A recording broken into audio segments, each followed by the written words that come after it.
Greetings and welcome to the Dr. J vlog series. It is Friday, June 27th, 2025, and on Fridays we talk about human behavior and justifications. And in some ways this is a bookend of Monday's vlog, where we were talking about the Global Peace Index. And so today we're going to be talking about a related concept, something called the Positive Peace Index. So the point being that peace is more than just the absence of violence. Positive peace describes the attitudes and the institutions and the societal structures that create and sustain peaceful societies. And so it's conceptually related to a variety of different aspects of healthy development and societal development. There are a number of different indicators. People have been studying these issues for decades. And so the Institute for Economics and Peace created the Positive Peace Index in 2013. They first applied the concept and developed a series of indicators, and then they've been studying that in the years since then, really basically for the last decade then. They haven't released a report in 2025 yet. I don't know what the status is currently, so I'm going to have to base today's talk on last year's report. So that's the latest data that there's available. And so the 2024 report, I should mention, applies to 2022 data. There's a bit of a time lag there. Okay, so let me explain this a little bit better. So the Positive Peace Index, the PPI, this measures the level of social resilience, and there are different kind of healthy indicators of social development that can be applied systematically across most of the countries of the world. And so like with the Global Peace Index that I talked about on Monday, this looks at positive peace. The PPI, the Positive Peace Index, covers the same 163 countries, again covering 99.7% of the global population. And you recall from Monday's vlog that the Global Peace Index is an inverted measure of peace. That is to say, that means that the scores that are closer to 1 indicate lower levels of violence, and scores closer to 5 indicate higher levels. And so to preserve some consistency, the PPI is constructed as well in a similar fashion. Lower scores indicate better socioeconomic development, healthier social indicators, and a higher score indicates that countries worse off. So the PPI then combines 24 distinct indicators that cover 8 different domains. They include low levels of corruption, sound business environments, a well-functioning government, acceptance and protection of human rights, equitable distribution of resources, the free flow of information, good relations with their neighbors, and high levels of human capital. That is like levels of higher education, percentage of people participating in higher education, expenditures on research and development, that sort of thing.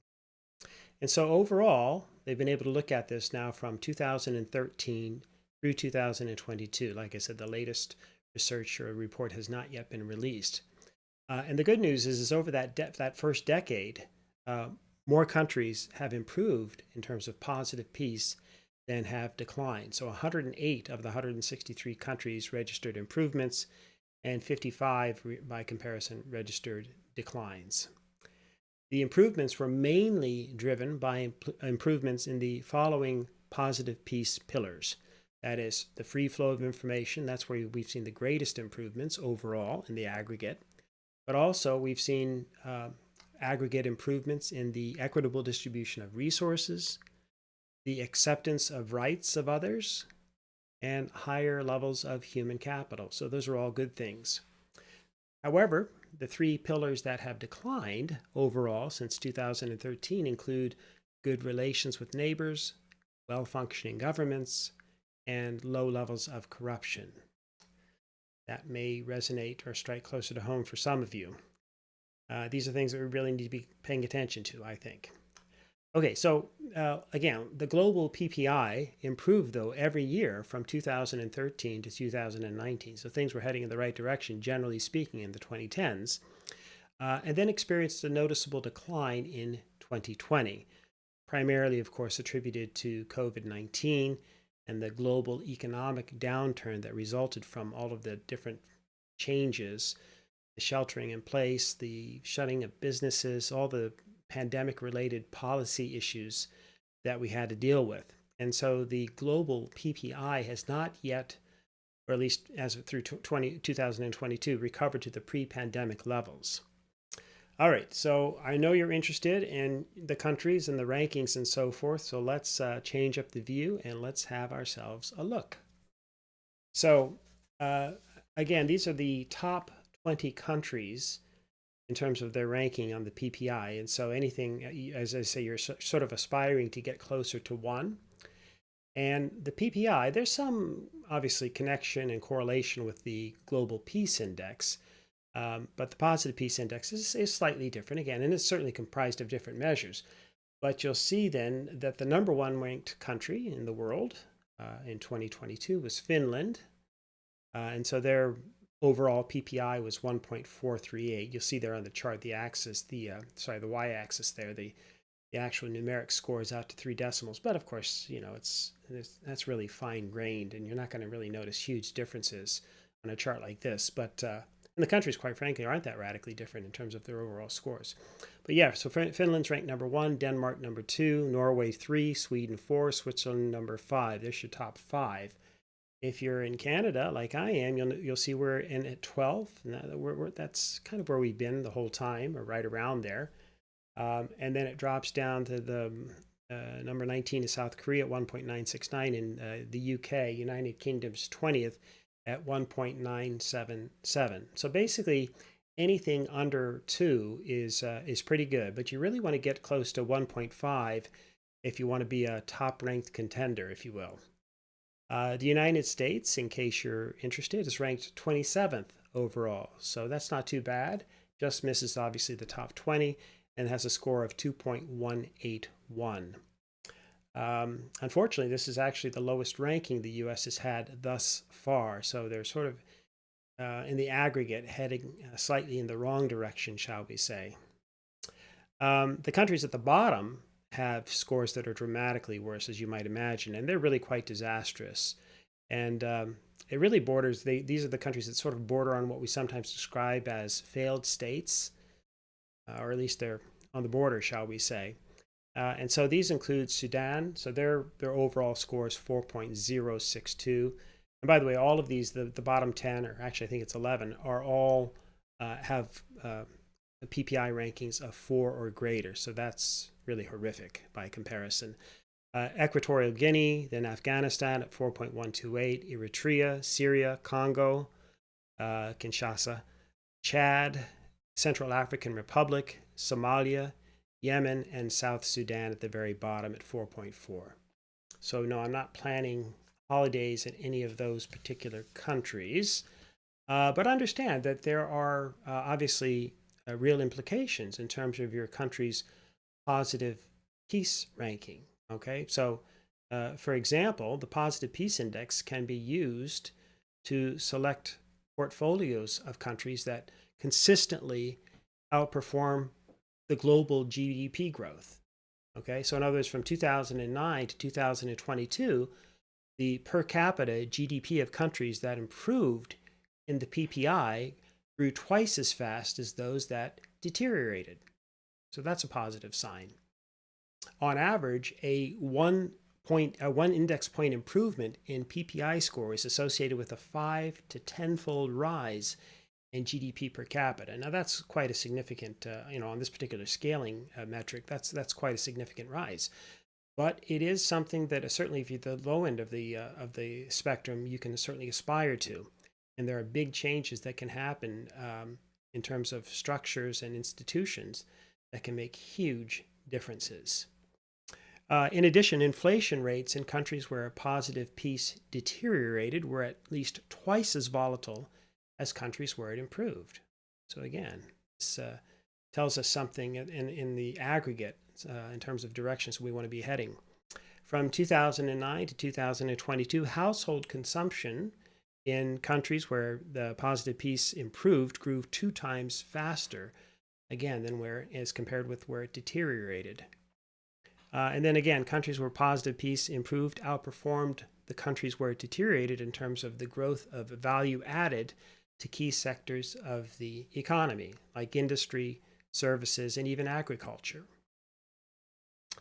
And then countries recording improvements in positive peace are more attractive to foreign investors, with foreign direct investment, sometimes just abbreviated FDI, growing robustly since 2009. And so this contrasts sharply with a contraction in FDI in countries where positive peace declines. Again, foreign investors and international investors, they're going to be looking at the stability of the countries, the health of the economies, and the countries overall. And that makes a big difference. Again, then between 2009 and 2022, international trade grew at much faster rates in countries, again, where positive peace improved. And it's also strongly associated with measures of environmental resilience. So countries with higher positive peace demonstrated superior performance as well in terms of environmental sustainability and in terms of mitigating environmental threats. All good news. And then even just the citizen, the average person, the citizens in countries that have higher levels of positive peace report higher levels of happiness and satisfaction with their lives than those with lower positive peace scores. And then finally, countries with higher positive peace values report higher levels of healthier outcomes or general health outcomes, including things like mortality rates, malnourishment, and quality of life expectancy, and so on. All of these are strongly associated with positive peace. So again, if you're interested then in living in and creating healthier, happier societies, you'll want to support your people and your communities and your governments, whatever initiatives they have designed to enhance peace. And again, looking at the different indicators across the 8 different domains, there are so many different levers that can be pulled, that can be manipulated, and where we really do and can make a difference. And again, it can occur across a range of different social and economic and cultural spheres. It can even happen in the political sphere to the extent that you have candidates who are looking at these sorts of things, looking at the trends. We've been talking about a number of the different important trends this week. And if you're interested, look ahead, share the information, share it with your politicians or your community members at large, and you never know, right? Just start a conversation. Send them copies of the reports. Ask about what they're doing in these different regards, in these different domains, and so on. And if you're happy with their answers, support them, right? Contribute, canvass on their behalf, whatever, right? You can make a difference. But, it's a classic example of starting small or starting locally and saying, okay, well, what do I value? Do I value these different indicators, these different measures? And in what ways do I want to support that in my own life? And in what ways do I want to encourage that in public or political life as well? That's something. That's really quite something. Okay, it's, again, and if nothing else, I'm suggesting start a conversation. To me, that's at least worth a try. All right.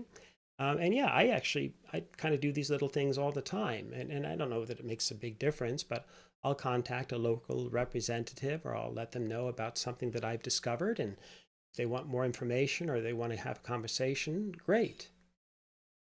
It doesn't happen that often, but at the very least, I usually get a positive response or, at least a thank you. Why not? Why not send a positive message? Why not send some information that you think might help people, especially if they're in decision-making positions of authority, positions where they might be able to, shift a public policy in a positive direction. Okay. All right. Well, thanks for listening, as always. And by the way, if you haven't done so already, please smash like and subscribe. I don't make that request very often. That's not what drives me, but it is good for the algorithm. It is good to to build support for the channel, that sort of thing. So if you haven't done so, please make a habit of at least clicking on the like button, click on notifications if you want to stay up to date and release. You'll know that I've been releasing a vlog every single day since the beginning of the year without interruption, and I'm going to continue that pattern. So I hope these are helpful. And as ever, may you and yours continue to create peace in your lives, nurture love in your hearts, and dole out hugs in abundance. Okay, and I hope to see you tomorrow. Peace.